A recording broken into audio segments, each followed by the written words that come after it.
রমজান ঈদ গেছে, একটা সুতাও কিনে দেয় নাই। কোরবানিতে আসছে, একটা ফোন দিয়েও খোঁজ নেয় নাই। ডিভোর্স হয়েছে রানিং 2 মাস। সে এখন ভালোই আছে, আর আমার জীবন চলতেছে এইভাবে। সে যাকে এখন বিয়ে করছে সেও কি মুসলমান? এখন যাকে জি, বিয়ে সে করছে। মুসলমান, কিন্তু তার থেকে 10 বছরের সিনিয়র।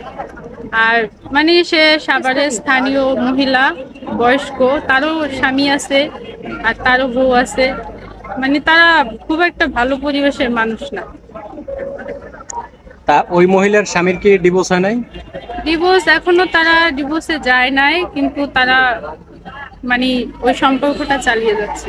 তাহলে ওনার যে ওই মহিলার যে আগের যে স্বামী, হ্যাঁ, এই ওই স্বামী থাকতে যে এর বিয়ে করলো, এটা ও ওনার জামাই সবকিছুই জানে। মহিলা অনেকের সাথে এগুলো করে, কিন্তু কিছু বলে না। মহিলার বাচ্চা হয় না, সমস্যা আছে। আচ্ছা। আচ্ছা, আপনি কেন